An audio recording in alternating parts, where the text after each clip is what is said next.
Good morning, everyone. Welcome to today's episode of PYA's Healthcare Regulatory Roundup webinar series. Today's topic is Managing AI Tools, Oversight, Risk, and Compliance in Practice. PYA is happy to present today's webinar on this important topic. With that, I would like to introduce our presenters, Valerie Rock, Miriam Murray, and Erin Walker. Thank you, Jen. Thank you all for joining us today for this presentation, whether you're listening to it live or after the fact. We appreciate you joining. I'm Valerie Rock. I'm a principal with PYA, and we want to share with you today, really the concepts of the infrastructure behind AI and how to implement that, but we don't want to scare you from using AI. We want to make sure that you're actually using it and being functional with using it. But there is a way to use it that is safer for you. And if you create the infrastructure in place and have that, as kind of your due diligence on the way you're implementing AI, that will show an external party that comes in that looks at you that says you've created an error or something like that. And you can say, well, we've done everything that was expected to be done.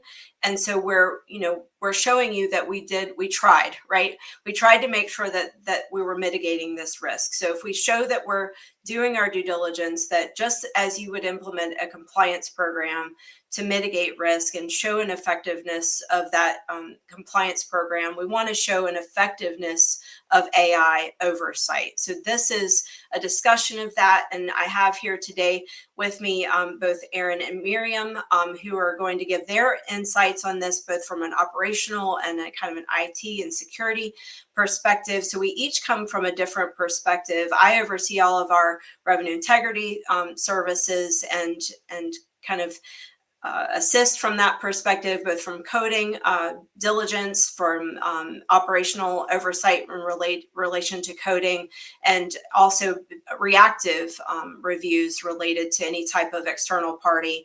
So we're seeing AI from a whole, lots of different facets that are impacting that realm. So Erin, you want to describe a bit about your background as well?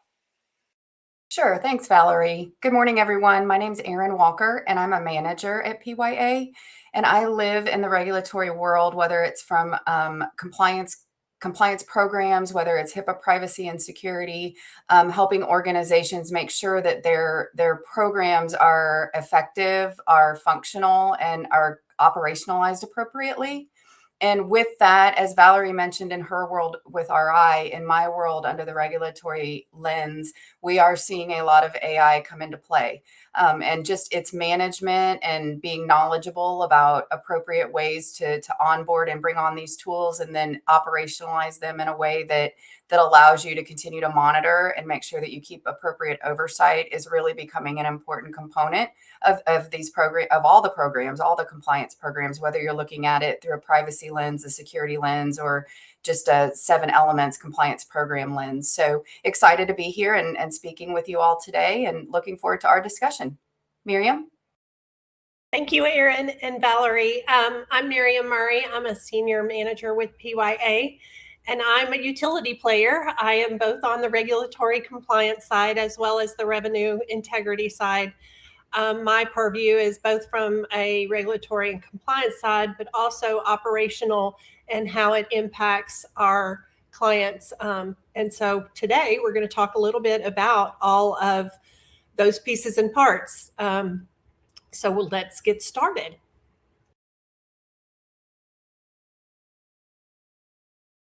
So today we're going to focus on how you do AI in practice.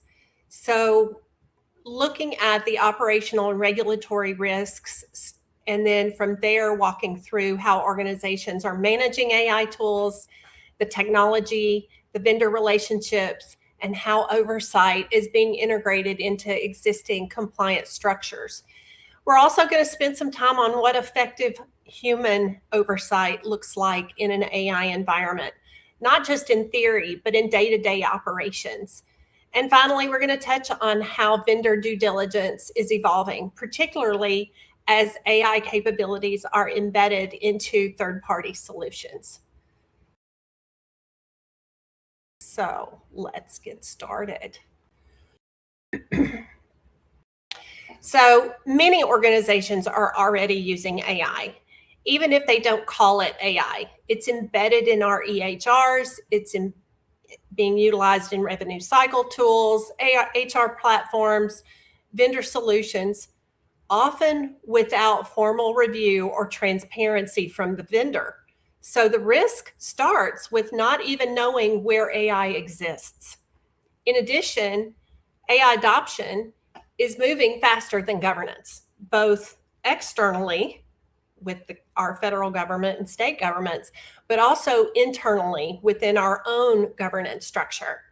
Teams are turning on features and adopting tools before compliance, privacy, or legal has any visibility or knowledge, creating gaps in oversight. AI is a life cycle. Models are changing. Vendors are doing updates. Outputs are evolving. So risk isn't static, it's constant and requiring ongoing monitoring and revalidation. The issue isn't using AI, it's using it without oversight. That's where we see the real exposure. Privacy risks, biased outputs, failure to validate results, unsupported billing decisions, and potentially audit issues down the road. If you don't know what AI is being used, where it's being used, how it's being used, you can't govern it.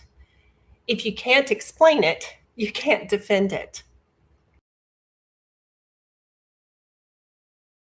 So we know it's embedded. It's embedded in all of these areas already. Many are already using it from clinical operations standpoint, looking at using tools like ambient listening, note summarization, scribe services. They're helping our providers be more efficient in their documentation. And honestly, I've heard feedback that it's better patient care. Patients are more satisfied. They're actually talking to the provider versus talking to the back of the head of the provider who's trying to key in the information in the computer. So utilizing these tools has been a benefit. It's helping them be more efficient and provide better patient care. But it's also creating risk, especially if they're not reviewing what's coming out of the tool, and they have that responsibility to review the information and validate its accuracy. Same thing for coding and charge capture tools. These tools are flagging codes, suggesting charges, which can increase efficiency, but it can also increase audit risk for organizations, especially if you don't catch that there is an error coming out. It can multiply exponentially from a coding and billing standpoint. Providers are using diagnostic tools, especially in imaging. I know mammograms, I know they're using it in the GI world to identify anomalies, tumors. But again, providers have to be looking at this information and reviewing it, validating the accuracy. And then patient triage and symptom checking, methodologies. They're using digital healthcare apps and portals, which could influence care, and it can also introduce risk for inaccurate or biased results. So appropriate oversight is critical in the clinical and operations section. When you get to compliance and privacy and legal, chatbots, Copilot, Gemini, Claude, those are all being used, implemented in companies, in organizations now as a tool to help these functions provide services. Where the risk is not validating the results that come out of those queries. So it's extremely important to make sure that if they are using them, that they validate the results for accuracy. And then you're also looking at auditing and monitoring tools, looking for anomalies in billing and coding. These are good things to use, but again, there's risk because you do need to validate the results. They're also using them from an administrative function. I don't know how many of you have, utilized them for screening resumes or candidate rankings. Boy, it's helpful. I sure can tell you, when you're getting hit with like a couple of hundred resumes, it's hard to vet those tools quickly. So there is a benefit, but you have to make sure that the tool you're using isn't creating bias or potentially unfair hiring. So you've got to review those, as well as performance analytics and employee surveys. They are being utilized for those to monitor potentially employee productivity or performance. So looking at these tools, utilizing these tools, there is also risk involved. So understanding what that risk is. So just be mindful of what the risk could be. So the risk is real. It's real. It's there for each of these sections. Risk of exposure of PHI, PII, how we're monitoring the rules and the regulations related to HIPAA or regulatory. These state governments are already starting to come out with rules or laws to address the use of AI. You've got to stay on top of those. Clinical and operational safety, making sure that you have good patient care and you're looking at validating the results that come out. Data quality and bias, you've got the risk of potentially incomplete data. Where is your data source? It could lead to unreliable results or unreasonable results or inaccurate results. You've got to pay attention. There's your risk right there. And then you've got your third-party risk. Are they being transparent in using AI, embedding AI in their processes? Are they letting you know that? And then governance and oversight, and having a lack of structure or lack of processes in monitoring these services. It's all there, and it's hitting all of these areas. Ladies, anything to add to this section? All right, well, we're going to move on. Erin? Thanks, Miriam. This next section, we really want to take some time to put some structure around AI use.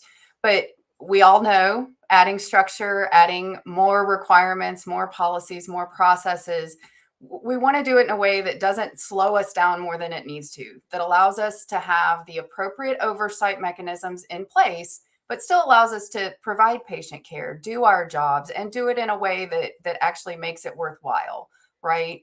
So I want to focus on a few core things, and Miriam has already touched on them. There's three really quick questions to ask yourself initially. Who owns the AI? Who's going to be, not only who owns it if we're using a third-party vendor, but who's responsible for it internally? It's not just IT. Sorry, I went too fast. It's not just IT. What's being used? So is it PHI? Is it administrative data? Is it financial data? What's being used and going into the tool, and what regulations must we pay attention to protect that information? So with that said, I really want to talk about some foundational elements when it comes to management of AI. If you take one thing away from my section, I want you to hear that these are really the fundamental components to determining, do we have an appropriate structure in place to effectively manage these AI tools and technologies? It starts with governance. It always does. It's not just, do we have a policy? I'm seeing there are policies, there are even AI subcommittees that have been implemented, but nobody really knows what AI is in place. Nobody can really get their fingers around who's approving the use of AI. They don't really have AI use cases. It might just be somebody found the cool new toy that really does great things, but there's never been a use case done for it. And who owns the risk of use of the tool? Because as Miriam mentioned, the risk is there, it is real. And we really have to have a governance component that we start with when we're looking at these tools. I mentioned inventory. It is so important to have an inventory of all of the AI in your environment. And that can be shadow AI, that can be, other forms, the listening that's being utilized, or just all your vendors that are using the AI, but even, or that are helping you implement the AI.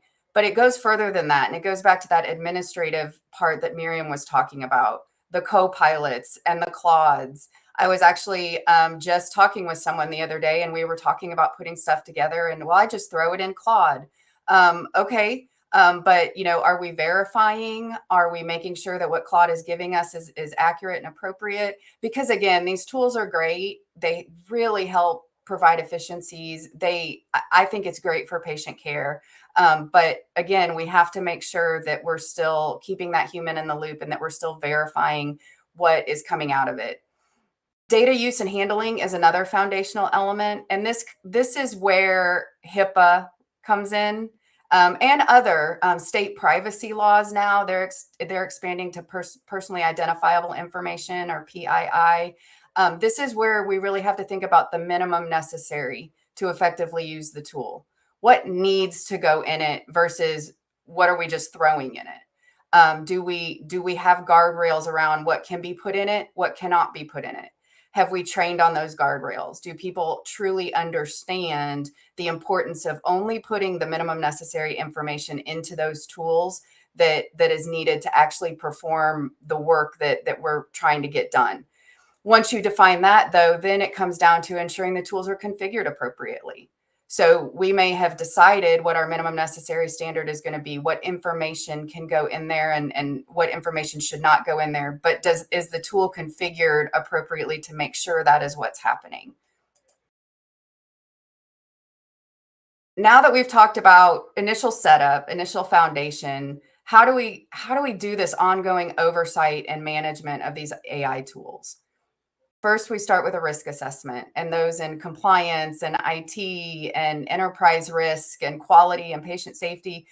Risk assessments are abundant, right? We're doing them in lots of capacities within our organizations, but AI needs to be part of those assessments. We need to integrate it into those assessments instead of doing it separately. And the reason is because it can affect all those areas.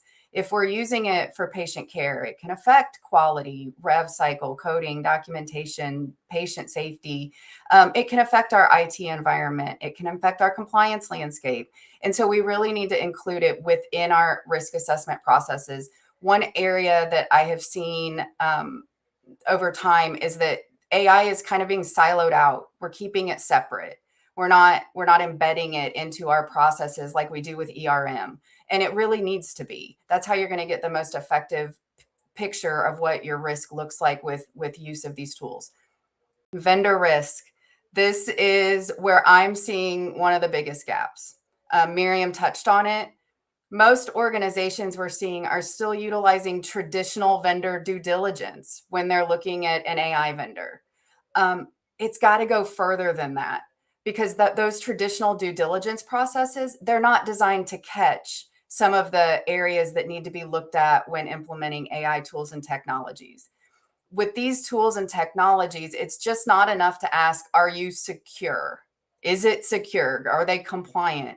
You really need to understand how the tool works, what data it touches, and not only that, but what happens to that data over time. Some of these tools are using that data separately for other reasons.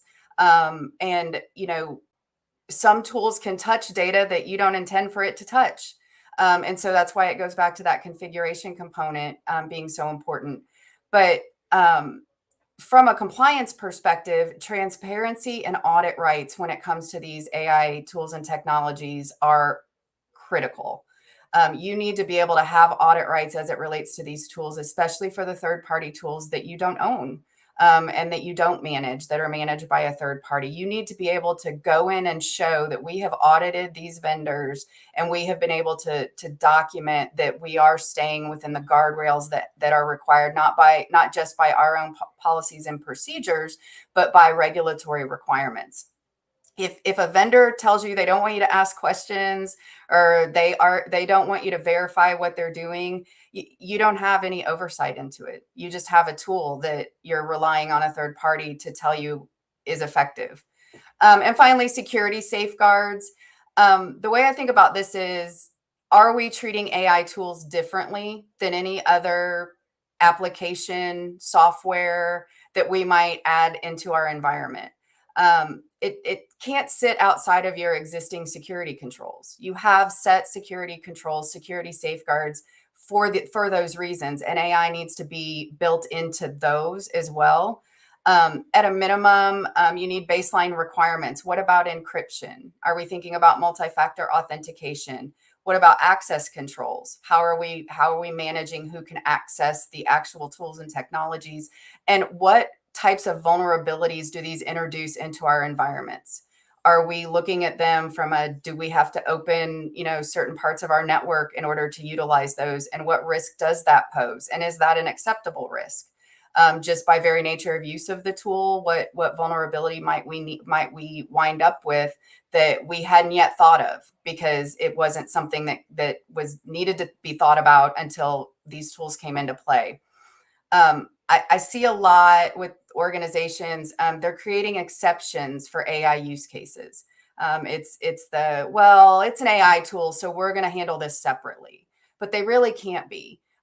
They really have to be integrated within your own security infrastructure. And if that means updating or enhancing the security infrastructure, I know that can be a lot of work, and I know that can also be kind of stressful. So, but it needs to be where everything is treated the same and there aren't exceptions for AI use cases. Because if something does happen, that's going to be a hard question to answer. And you're going to have a hard time proving that it was an acceptable risk to keep the AI out of your regular security landscape and your security infrastructure. So what we wanted to do, we've talked a lot about AI, and here's the foundational elements and here's the risks, but let's look at it from how does this even affect us? Where are we seeing this? Miriam touched on this already, but AI generated notes, AI suggesting orders, that can be so helpful. It can allow that you're not looking at the physician's back of the head. You're actually having a conversation with your provider. You're feeling seen, you're feeling heard. But the risk, they're not always complete and accurate. It's not that clinicians are using the tool wrong. It's the opposite. It's they're relying on it more than they should. Questions to think about. If your staff are accepting generated notes without reviewing them, because what's happening is they may review for the first couple months and everything's right. And so this tool is great, and this is amazing. So they stop reviewing, because AI has a tendency to make you trust more than you should. And there should never be a case with AI where you're not using the trust but verify method. You can lose that clinical oversight into what's being documented, and then you can find yourself down the road with some issues. The medical record, as we all know, still has to represent the clinician's professional judgment, not the tool's. So even if the tool is right and we don't have to make any changes, we really need to make sure that clinicians are reviewing and they're staying on top of that. And that's, again, I've mentioned it, Val's going to talk about it in a little bit, but this is where human in the loop comes in. They can't just rely on this tool, and we need to be monitoring that, monitoring to make sure they are actually reviewing. Human in the loop, I know we've probably heard it a lot, but it's not a buzzword. It's a thing, and it needs to be an integral component of our AI management, especially of these tools and technologies. And so I would say, just remember that just because we have these tools that allow us to be more efficient, it doesn't mean that we can fall back on accuracy, accountability, and clinical judgment. We can't lose those with use of these tools. So we wanted to give some questions to ask yourself in this situation. Starts with governance. Like I mentioned in the beginning of this section, was it approved? Do we have a use case? Have we defined what we're using it for? Do we have a business associate agreement? Does our agreement address the AI specific risks we talked about identifying as part of your diligence processes and your risk assessments? What if the data going into the tool is being used to train other models? What's happening with that data? Can we delete it? Do we retain oversight and ownership of it? What's happening to the data once it's going into these tools? Can we evidence that we're keeping the human in the loop? Can we show evidence of that? Answering these types of questions and figuring out a way to say yes and find the defensible answer is how you're going to be able to evidence that you're using AI appropriately. Miriam or Valerie, do you have anything on this one? I know you guys have seen this with coding and documentation. So before I move on. Now I'll be covering some additional components of this later. So carry on. Carrying on. Next scenario that I wanted to cover. This is a different type of AI. It's the AI that's already embedded in your clinical workflows. And this gets tricky because sometimes organizations I'm seeing, they will assume that it's not their responsibility. It's already being handled because it's in their EHR. So it's their EHR vendor that has to handle the AI. It's that third party that has to handle it. But these tools influence care decisions, and that can raise patient safety and liability questions. So it's influencing care decisions within your organization. So therefore, there still needs to be some internal management of the tool and what's happening with it.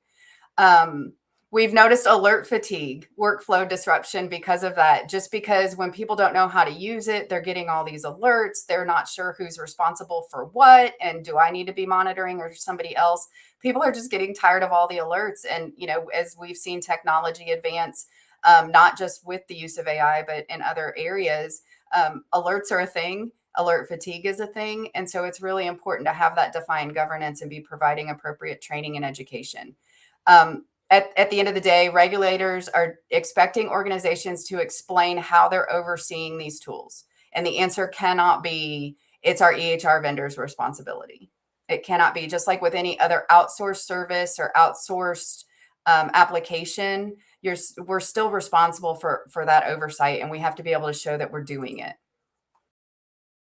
So just like my last example, the question with this specific scenario, what would we need to be able to answer to demonstrate that we actually have oversight of these tools?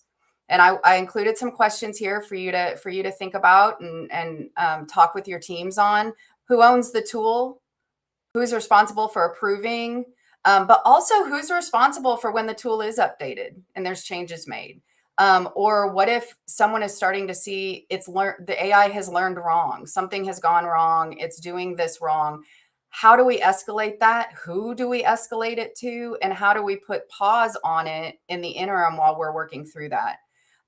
If the tool is advisory, do your teams truly understand that? Have they truly grasped that this tool is giving them suggestions? And it's still their responsibility to make the ultimate determination. And that comes down to training and education more than anything, but also periodic refreshers and reminders, because people are going to start to trust these tools more and more over time, especially as they see that they're giving them the right outputs. And so we really can't lose sight of the importance of making sure that if it's advisory, these are suggestions that our teams understand that. And as Miriam mentioned, these tools aren't static. They're going to constantly change, and they can even change if there's not been a vendor update made. Because as I mentioned, the AI can learn wrong.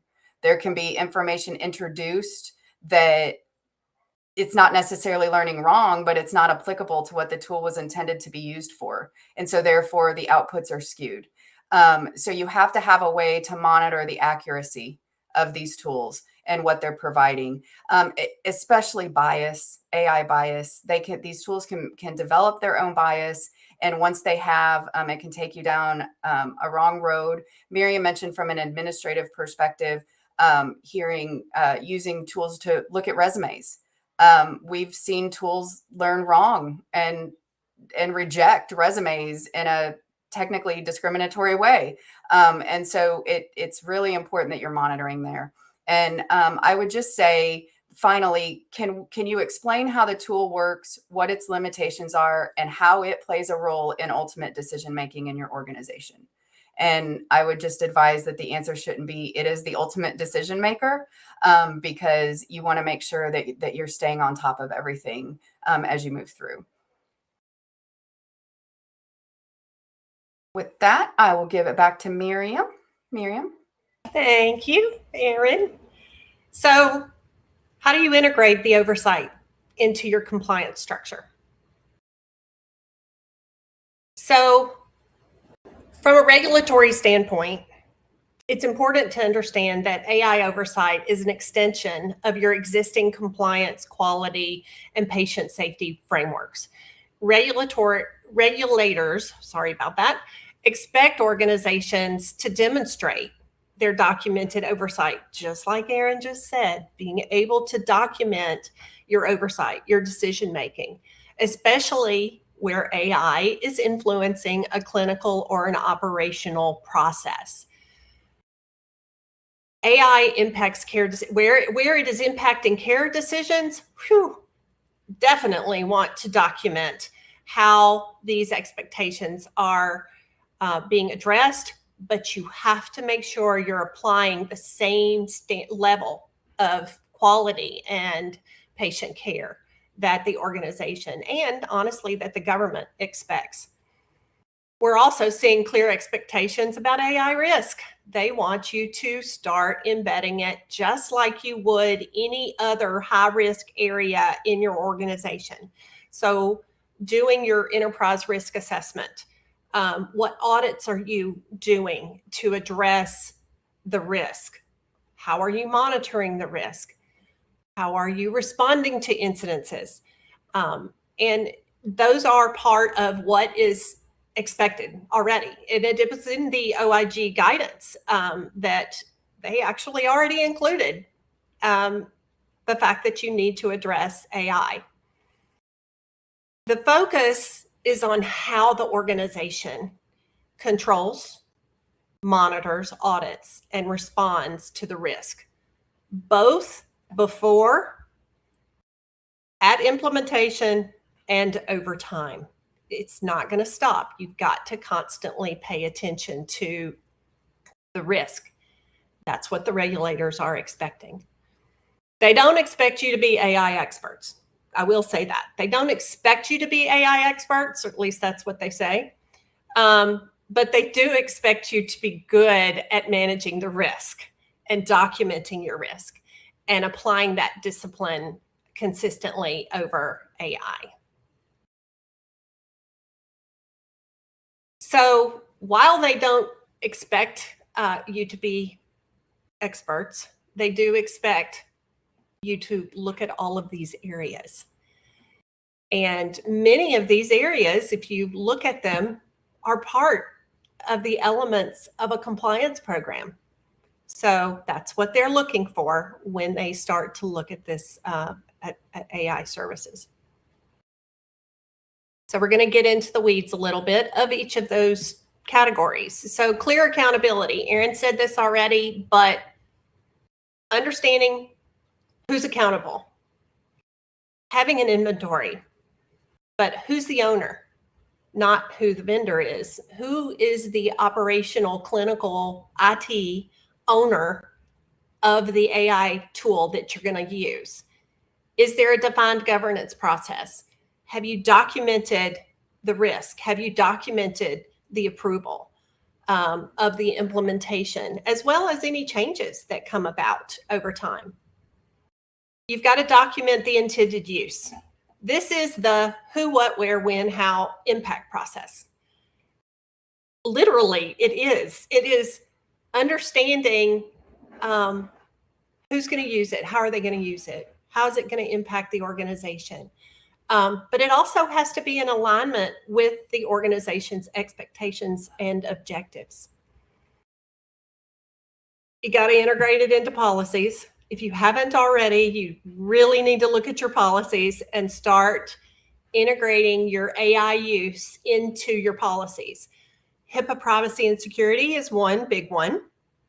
Your compliance program, IT, how it's going to be used, your user access, and your vendor management. And these are just a few of the policy categories that you need to be looking at.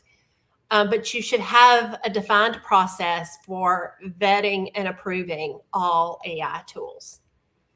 Ongoing auditing and monitoring? Yes, definitely. You've got to have periodic reviews.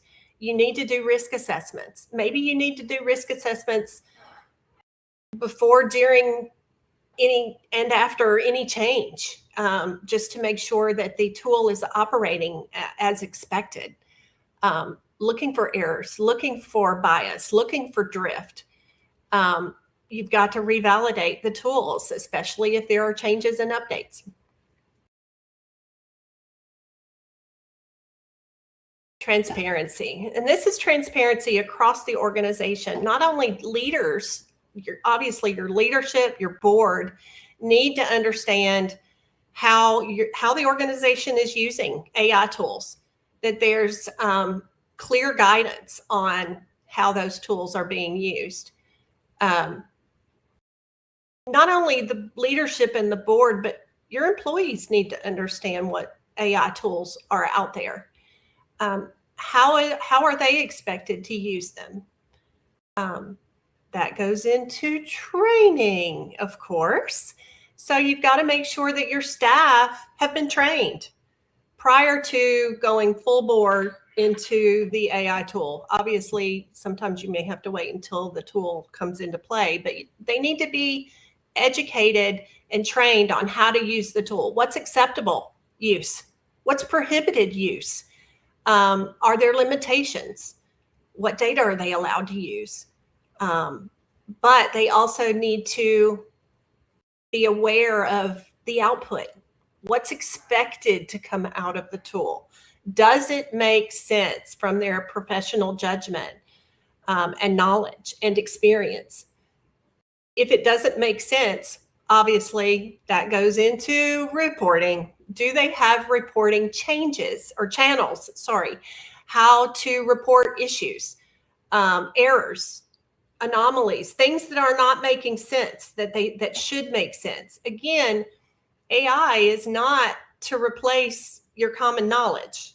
It's to assist with your common knowledge. So being aware of what's expected, but also being aware when it doesn't work the way it's supposed to or as expected, making sure you have an ability to raise those issues, making sure there's a process in place when those issues are raised to document what the issues are.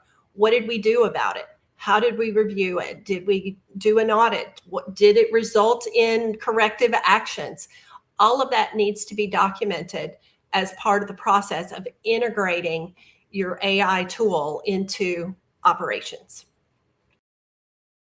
Miriam, can we sit on that for just a minute? I think it's important to think about that reporting channel.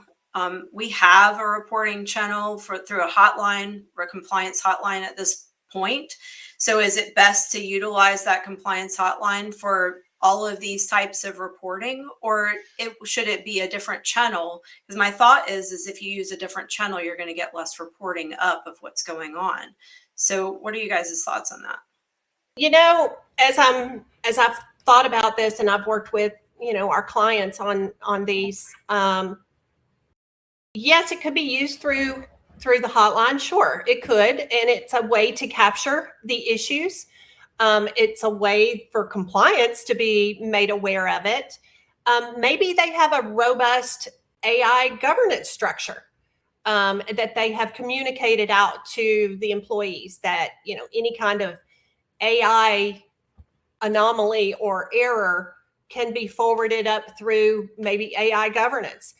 At a minimum, it needs to go to the owner of the AI tool to ensure that the owner is aware that there are some things going on. But there's got to be that collaboration within all of the departments to ensure that when it is reported, that there is appropriate action to review what the issue is. How are we going to address it? What corrective action needs to be taken? How are you going to communicate that with the AI vendor as well? There's that communication channel as well to ensure that they're they can address the issue, especially Yeah. if they're in control of the tool itself. So that's some thoughts as well. Erin, do you have any? Yeah, just to add a little bit to that, because I'm thinking from an end user perspective, there's going to be thousands of tools or thousands of places where AI is embedded. So as an end user, I'm not going to know the owner of every tool, right? So it may just be faster and easier for the end user across the system to be able just to report it up through the hotline and at least get it recorded, and then it can be distributed from there. Additional thoughts, Erin? My only additional thought, I agree with either the hotline, or if you choose to use, like if your information technology department has like a help desk or a ticketing system that you could utilize, that would be another avenue. But also having a way to escalate, like I know, we have a way to immediately escalate, like a phone number to call to, if something bad were to happen that we don't want to wait on, someone to get an email and read or check the next morning. Having trained on that, I'm not sure that, how much that would come into play, but having an immediate escalation as well. But I think the hotline's a good idea, as is maybe a help desk or a ticketing system like that. Yeah, I think it depends on the size of the organization as well. I mean, your smaller organizations may not be as robust as a full-blown health system.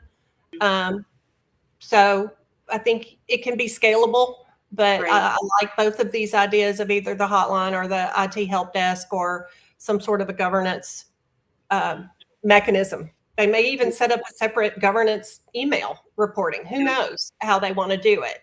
Separate hotline. Yeah, it could. But AI is here to stay. That is a certainty. So I think when we think about the human in the loop aspect, it's a little overwhelming to hear all these components that we need to address. And if you're the compliance officer, you're in the compliance department, you're not going to be able to handle all of this on your own, right? But we're in a phase of implementation where oversight of AI is really important, because AI is going to make mistakes and we are going to make mistakes as we're utilizing AI. So we need to make sure that we have all of that oversight in place. But we do anticipate over time, I think Erin mentioned this as well, that over time, there's going to be areas of AI that we can feel more comfortable with. If you think about the way that we utilize our smartphone, our computers, the way that we use technology today, we are more accepting of it, even though we do know how to look at it from a critical eye. Like we're looking at, even now, we're looking at our news. Is this an AI generated news, video or anything? Like we need to be cautious about that, but we're becoming more critical in our, like each individual is becoming more aware.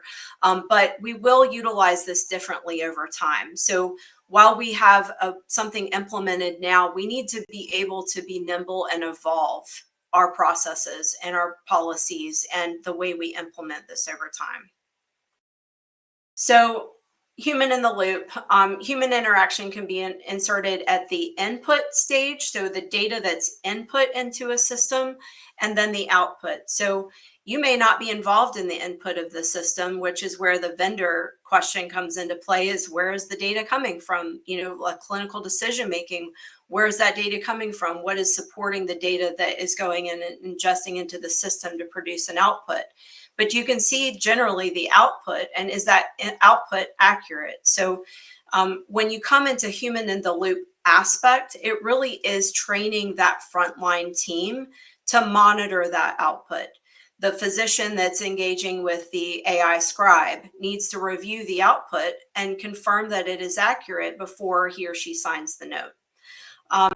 So while there's a number of ways that AI can be embedded through the functionality of a tool, we're going to have too many of these tools that are utilizing AI to monitor them all from one aspect. While the compliance team can review this from the highest risk area, you're not going to be able to review everything that's going on across the enterprise.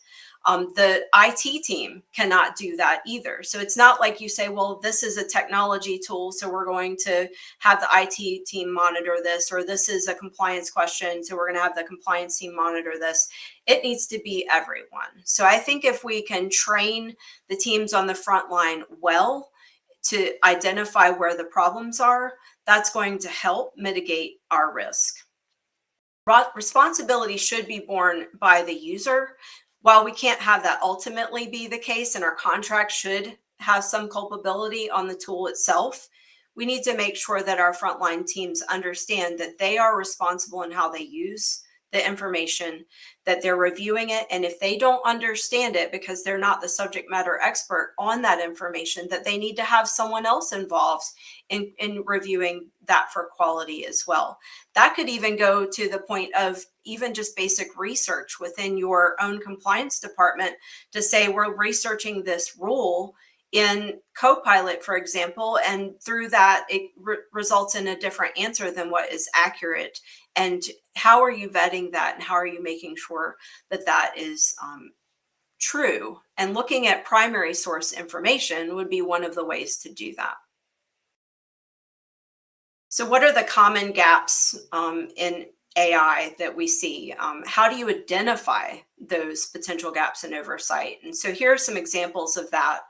If tools are adopted at the individual provider level, so say a physician is looking to adopt an AI scribe and not even telling the upline that he or she is doing that, and downloads that on their phone and doesn't follow the governance process that needs to be used to vet that, has not implemented a BAA with that tool to make sure that they're covering the PHI exposure concerns, then you already have exposure. So your front line has to know the rules.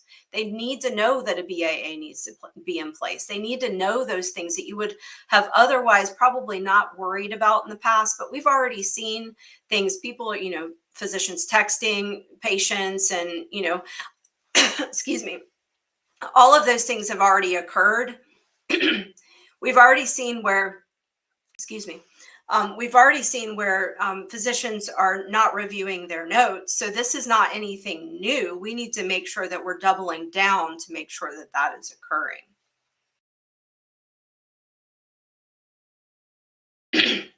So if no one knows the process to vet the AI, the employees will hear of other colleagues using AI, and they'll say, oh, well, this must be appropriate, so I'm going to start using it too.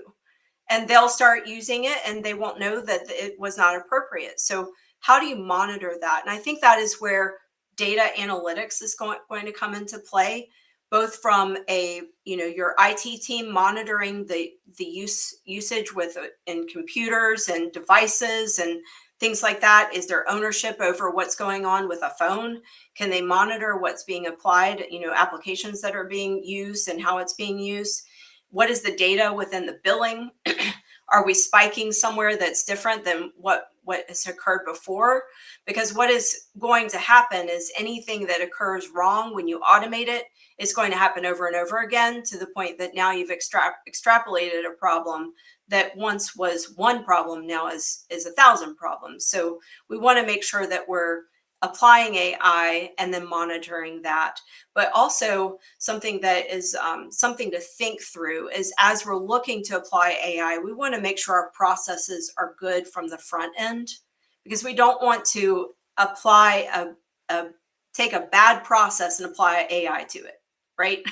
So we don't want to increase the volume of a bad process. So making sure that we've got good compliance protocols in place, policies and procedures around those things from the front end, and then we're multiplying that at that point, and then we're monitoring it on the back end, will make us more efficient, but we don't want to extrapolate problems quickly. Coding, denial management, summarizing of medical dictation via AI scribe, or as I mentioned, just simple compliance research could result in those significant errors. So we want to be monitoring all the way throughout our system. But again, there's no way for one department to review all of this. So how do we put the onus at the front line at each level of user so that we're well educating them? And that's another aspect that I think, as we start delegating some of the actual data aggregation for a clinical decision-making tool. So the clinical decision-making tool is making some conclusions on what might be an option for a physician. That physician is then applying that. And so as they become more and more reliant on that, how do we make sure that they are both responsible, but also increasing their EQ, for example? We're hearing recommendations for educating them on empathy and making sure that they're not just, reading the output, communicating that and moving on.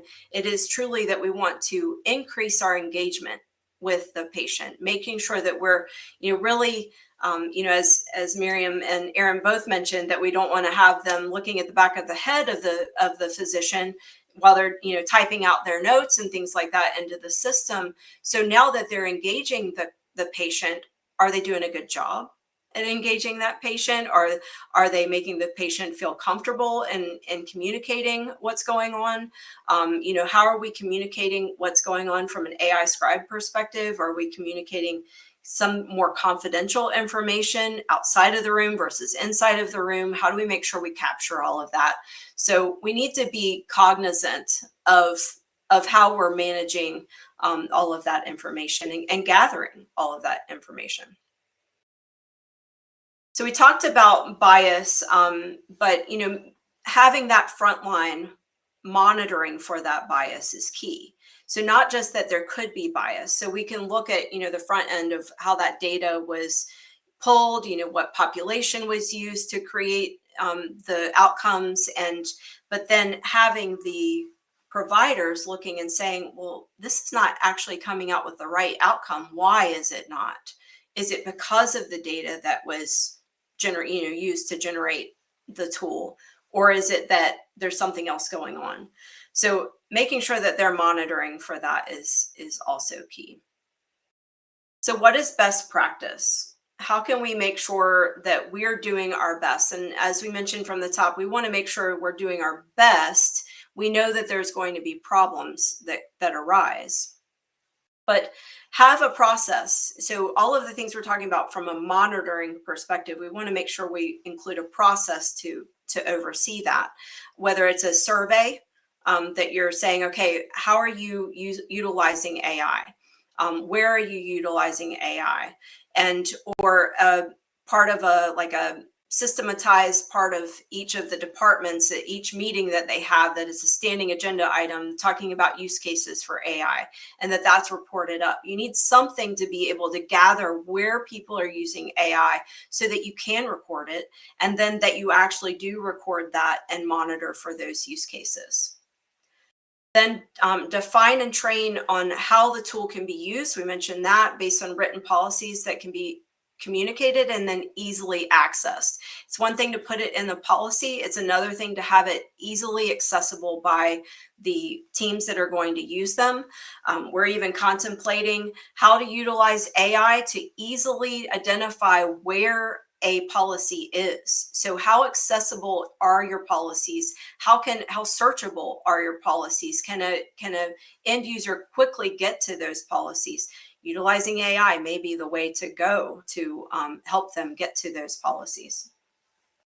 And then to actually give them recommendations. You want to monitor that as well, but that is like the future state of our policy creation.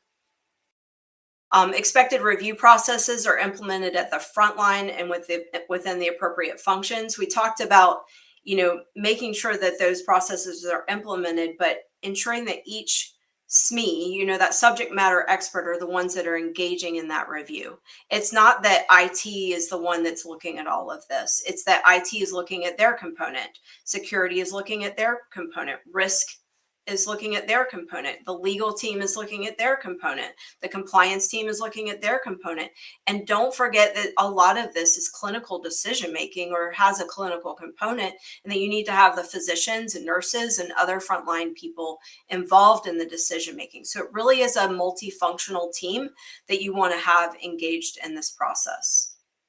So align the skill set and the expertise with the oversight, making sure that you're not missing that. It is one thing for a compliance professional to look and see what all is going on. It's another thing to engage the teams to help you in investigating that, and have that as a part of your protocol and part of your governance process.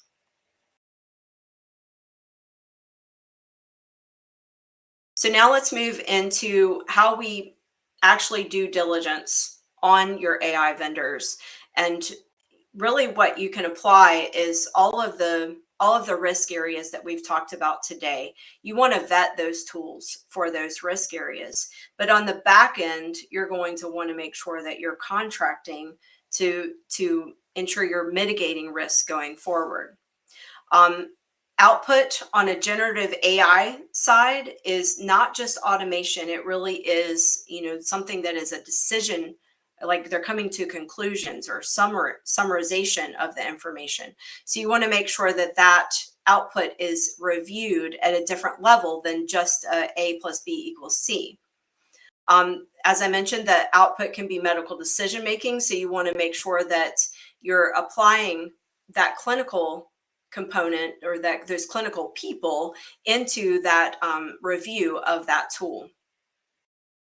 Vetting and overseeing tools has included that multidisciplinary team to address the risks across all functionalities. So as AI is evolving, the ability to write code to support systems is making the changes to those systems faster. So the tool that you buy today will be different from 3, 6, and 12 months out. So you cannot just assume that you're going to adopt a tool and then implement it and then let the teams use it and monitor it. It really is that you want to monitor it frequently enough that you know what's going on. But how do you do that? How do you make sure that you are mitigating extra, additional changes? So ensuring that your contracts include an expectation of the vendor to communicate any material changes to their system is really important to make sure you're keeping up with that.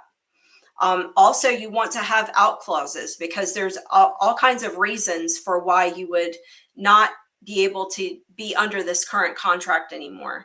The AI vendors of today some of them will fizzle out because they won't be able to get the market share that they need. They will go bankrupt and things like that. So you need to be able to have an out clause to get out of the contract at that phase. You also may start implementing an AI tool that you find then is actually not working the way it said it would. So you need to be able to get out of the tool at that point.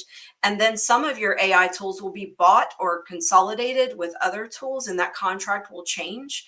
And they may actually increase your rates at that point. So how do you mitigate both the changes that, from an investment perspective, from a change, an acquisition, or a change in fees, and so that you can make sure that you're not then obligated at an increased rate. So here's the next 2 slides are a bit of a vendor due diligence checklist that we want to provide for you, but we don't want to miss the intended use. Like when you're thinking about an AI tool, you want to look at why you're using it. Again, as I mentioned before, you don't want to automate something that is not a good process in the first place, or automate a process that is actually not going to make it any faster. So we want to make sure that we're looking for those aspects and make sure that we're then addressing that on a routine basis, because the way that a tool could be used in the future may not be viable because of another tool that kind of takes over the need for that tool. So we want to make sure that we're watching that intended use. The data use is really key, because if the data is going to be used for something other than your use, if you are not owning that data, ultimately, you need to know that. Do you maintain ownership of that data, whether it's in raw form or in de-identified form? And once it's de-identified, is someone going to sell your data and utilize that for their own benefit? Are you going to allow that? A lot of these questions are going to be based on your risk tolerance, based on your state requirements, based on as we apply more federal guidance, even though we don't have as much federal guidance right now. As we mentioned, there are a lot of rules that are kind of giving us the guardrails, the HIPAA requirements, et cetera, that are giving us the guardrails right now. So making sure we're applying those guardrails, but also considering what risk we want to take with our data. Leveraging NIST and ISO methods for actually applying these tools and monitoring these tools and diligencing these tools are best practice. So if you follow those rules and follow those kind of guidance and processes, then that gives you a way to say, okay, we're doing everything we can do.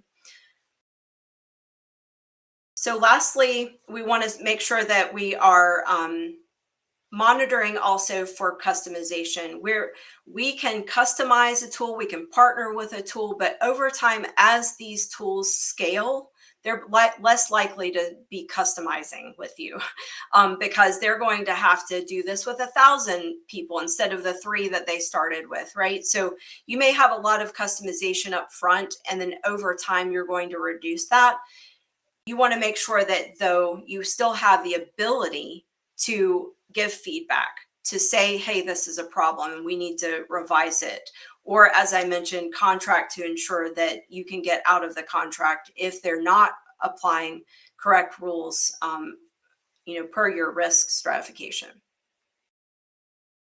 So as we close, really at the end of the day, we want to make sure that we're utilizing AI, that we're functional with it, that we are really trying our best to leverage it while creating that infrastructure around it, allowing our teams to use it and be educated on what the right way to utilize it, and then the ability to quickly report when they're having a problem so that you are not the only one looking at this, and that your IT teams, your compliance teams, your legal teams are not the only ones that are educated on this, but all of your teams are educated on how to best utilize the tools and how to best report up when there's a problem. Make them feel responsible and make them feel like part of the team that will be able to allow us to use, and that you want them to be able to be more efficient and go to bed and reduce their pajama time and all of those things that the physicians and others are asking for. There are ways for us to implement this in an effective way. And we hope that you enjoyed this conversation today, and we welcome any questions from you after this. We're happy to answer them. So if you'll put those out in the chat, we'll be happy to answer any questions you have afterwards. Thank you for your time today. Jen? Thanks to our presenters, Valerie, Miriam, and Erin. Also, the slides and recordings for every episode of PYA's Healthcare Regulatory Roundup series are available in the Thought Leadership section of PYA's website, pyapc.com. While at our website, you may register for other PYA webinars and learn more about the full range of services offered by PYA. On behalf of PYA, thank you for joining us. Have a great rest of your day.